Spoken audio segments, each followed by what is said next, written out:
Before we get into the prepared talk, I'm waiting for my monitor to come up. I will tell you of a great day in baseball history, May 12th, 1957.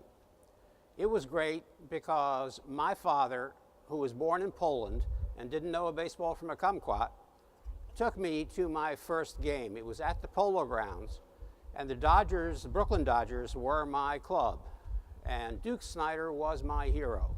And on this day, Duke Snider hit a home run. The Dodgers won. A kid named Johnny Padres, who a couple of years previously had won the World Series, Game 7 for the Dodgers, threw the shutout. As a city kid, when I walked up the ramp to get my first sight of the field, I will say that I never knew there was so much grass in all the world. And you can do the math as well as I. It's a good many years later, and that memory is still sharp, as I expect it is for all of you with some of your key experiences in baseball. First time that your dad or your mom took you to a game, first time you took your kid to a game. A question that I think leads off our talks today is useful. My topic is, what use is baseball history? Why do we bother about it? No one here imagines that Red Grange would be the leading rusher if he could be transported in time to the Chicago Bears of this year. No one imagines that George Mikan would be the best center in the NBA. No one imagines that Johnny Weissmuller would win the Olympic 100-meter dash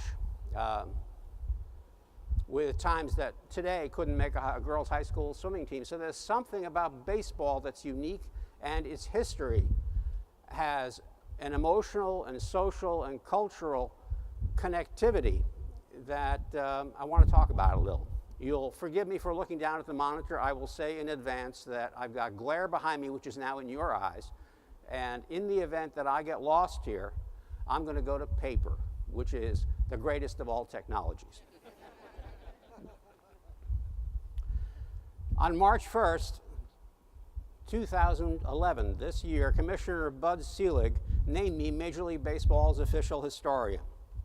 This is 37 years after I wrote my first baseball book, so I'm an overnight sensation this year. In mid-month, he announced my major duty over the next 2 years, to chair a special baseball origins committee. To those of a suspicious cast of mind, some questions may leap to the fore. First, if a historian is official, is he still a historian? Or is he oxymoronic like a jumbo shrimp? That certainly is an issue for me to wrestle with, but for you not to concern yourselves with. I can tell you that I am not being pushed to name Abner Doubleday the father of baseball or to predict the pennant winner in 2012. Second, why would baseball, as a multi-billion-dollar business in the internet age, care about its origins? The answer to that is more complex and hints at the continuing importance of baseball in America, even as it may relinquish its status as the nation's most popular sport. Most popular sport, national pastime, two very different constructs. You want to tell me that football is more popular, basketball is more popular, soccer is more important, is more popular? I'll agree that by some statistical measures you have a case. But baseball is the American game. The best part of baseball today, Larry Ritter, author of Glory of Their Times, which is the single best baseball book. If you have not read it, you must. The best part of baseball today is its yesterdays. The old marketing adage is that in any field, there are two positions worth holding, the first and the best. And it is because of baseball's current success. The game on the field is unquestionably superior to that of a century ago. No matter that we deify Christy Mathewson, Hannes Wagner, Ty Cobb, guys, they couldn't play today. They couldn't play. I mean, I know for a historian this is a terrible thing to say. I don't want to rip down anybody's plaque in the Hall of Fame, but the very best baseball that anyone has ever seen, you people are watching right now. It's because of, the special quality of interest that pertains to baseball's early years is with institutions as with men, as Mrs. Schuyler Van Rensselaer wrote about a century ago in another context, The greater their importance in adult life, the greater is the interest that attaches to their birth and antecedents, the incidents of their youth, and the influence that molded their spirit and shaped their destinies. More recently, the paleontologist and great baseball fan Stephen Jay Gould observed, "Most of us know that the Great Seal of the United States pictures an eagle holding a ribbon reading E pluribus unum. Fewer would recognize the motto on the other side. Check it out on the back of a dollar bill. Annuit coeptus, he smiles on our beginnings." I don't know if it's a supernatural being, but somebody smiled on baseball, whether it's 1845 or 1839 or 1791 or whatever year you want to assign to its beginnings. We are a very fortunate people to have this game.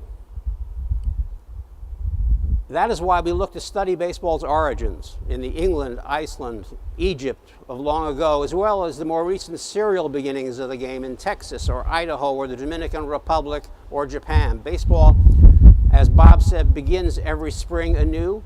It begins in every nation on the globe anew. And oddly, from the historian's standpoint, it begins with local variations, but it also begins in a pattern similar to how it began here. And that's why, to me, the subject is interesting.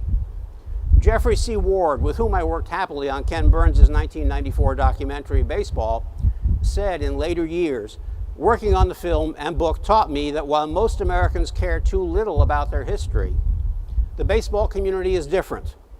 The real meaning of all those apparently impenetrable stats is that the past matters. Without them, no player would know where he stood, no fan could measure his or her heroes against those who have gone before. That fact alone should endear the game to any historian." Yet it had not, at least until recent years, as the Academy regarded baseball history as a merely descriptive exercise, the rattling off of pennant winners, batting champions, and heroic exploits. Permit me to make a perhaps old-fashioned distinction between history and the past. If the practice of history is the determining of what actually happened, this is how it is commonly understood today, but it's not always been this way, then the past, in the case of baseball, consists in what some proponent or patriot, in the case of baseball, consists in what some proponent or patriot thought might be useful to the game or even to the nation. So we have a foundation of necessary lies from Doubleday and Cartwright on up. There are things we choose to believe. We have our Santa Claus and Easter Bunny figures in baseball. So much of what passes muster as history, even among academics, was created as propaganda or simple cheerleading, from the fibs about the game's origins by Chadwick and Spaulding to the heart-rending tale of the Babe and the mortally ill Johnny Sylvester, to whom in 1926 he promised a home run in his next World Series game and then proceeded to hit 3. That, at least, is the story, just as with the called shot. Do we want to penetrate the fog and find out what really happened? Not really. This is the sort of history that Henry Ford, no hero of mine, described in 1916 as bunk.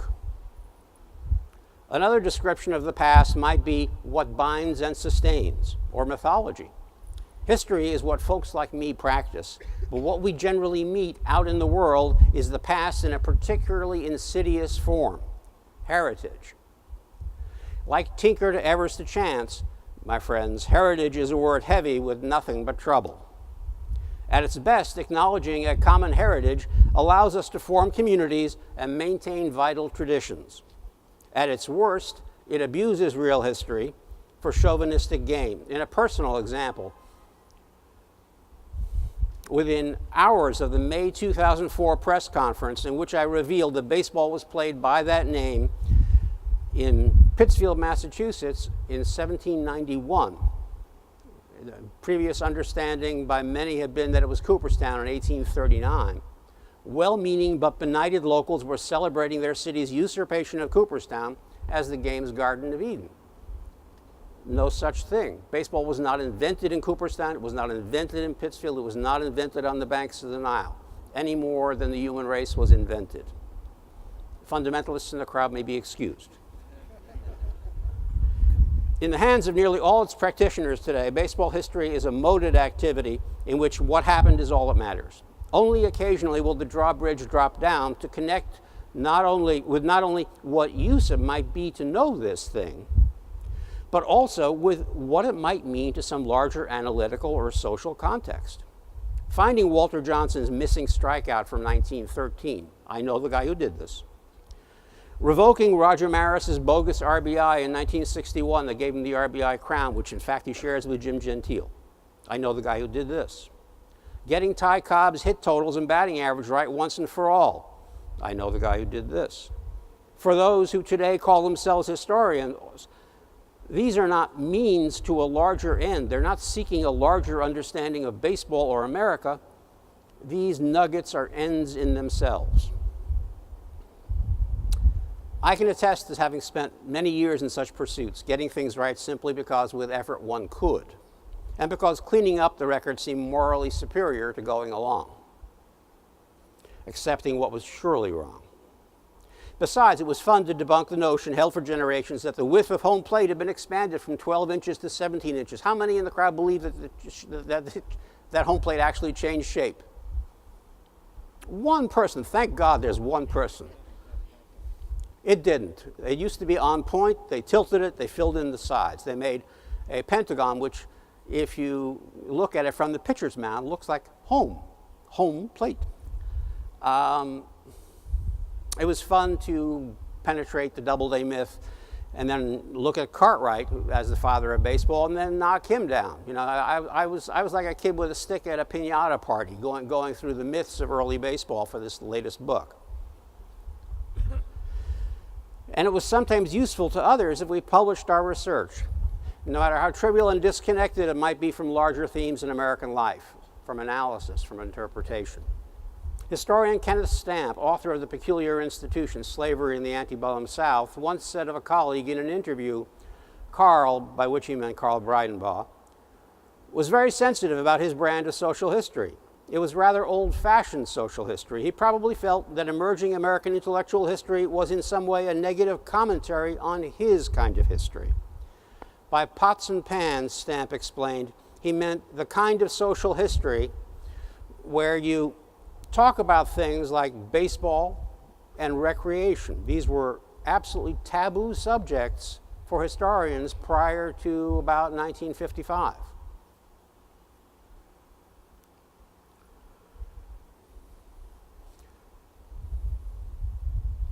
Myth and myth-making will always feel more useful to the public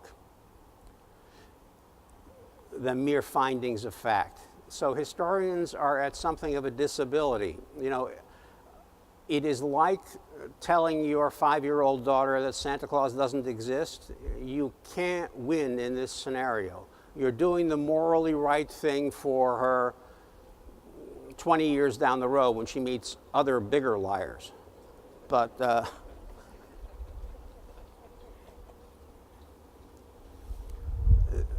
historians can slow the rush to judgment, but they can't get in the way. If my latest book proves to the satisfaction of anyone who's read it that Abner Doubleday didn't invent baseball and Alexander Cartwright didn't invent baseball, I may have changed the general landscape from 85% of all baseball fans believing this to 82%. I'm bailing against the tide with a teacup.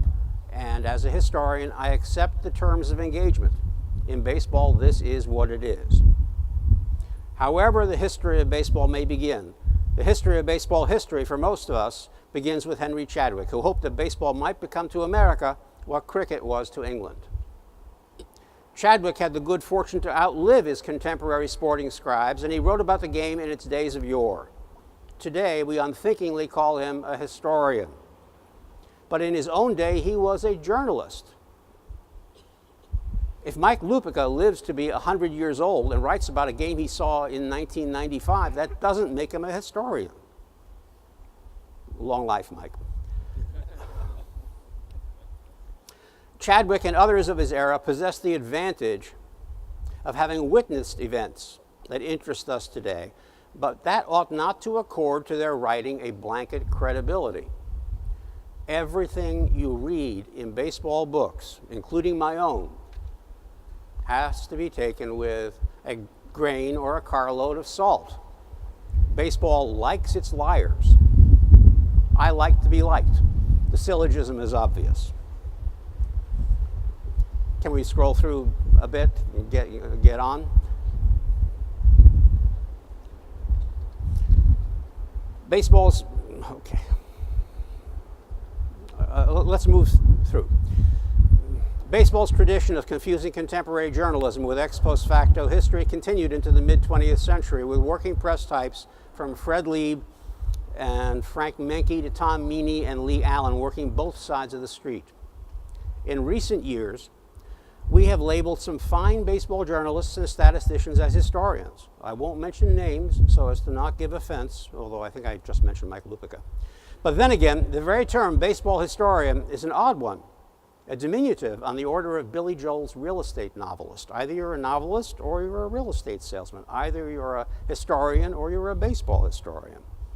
Even those who have made great contributions to the appreciation of baseball's history, I think of Larry Ritter and Don Honig in particular, are not themselves historians of the game. And then there are the boutique baseball historians. Everybody, there's just a plague of historians out there. We've got a Milwaukee Brewers historian, we've got a Ty Cobb historian, we've got a historian of the Merkle Boner. These people are not historians. They are merely experts.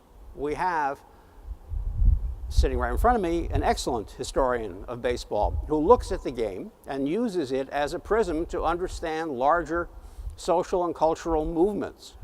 And he'll talk to his own thing, so I won't try to steal a march on him. At the dawn of the last century, baseball's origins were already too old to be remembered. So stories were devised to rationalize what was otherwise baffling. This is an excellent definition of folklore, by the way. This is how folklore comes into being. We don't understand why the sun rises and why it falls. We'll make up a story about a god in a chariot. Members of the Mills Commission, lacking the mundane primary documents that typically aid historians in the reconstruction of events and the tenor of the times, looked to octogenarian reminiscences of events recalled from long ago or absorbed via hearsay. The most celebrated of these implanted memories was, of course, that of Abner Graves, who more than 65 years after the purported fact claimed to have witnessed Abner Doubleday invent our great game and scratch out a diagram in the dirt.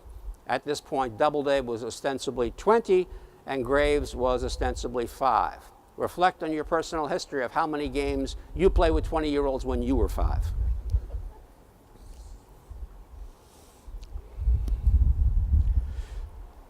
The history of baseball needed a starting point in the estimation of Albert Spalding, the sporting goods manufacturer, in order to be taken seriously.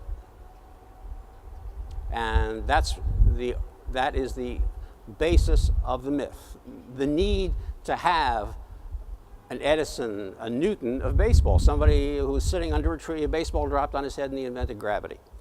But baseball's historians, and we do have a handful of serious practitioners, as I've mentioned, have been unmoved by post-structuralist, post-Marxist, and post-Freudian siren songs, which is great. You can actually read baseball histories. Try reading Derrida. The respectable cousin of pots and pans history, the bottom-up populist approach to history, based its claim to legitimacy and in some measure hipness on quantification and purported social relevance.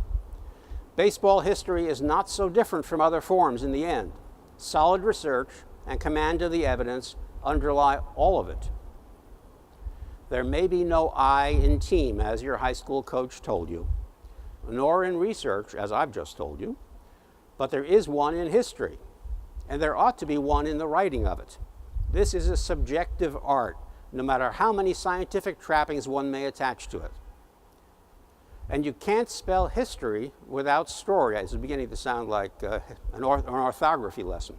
As with a novel, baseball history must possess a truth of fact, and more importantly for baseball, a truth of feeling, illuminated by personal sensibility.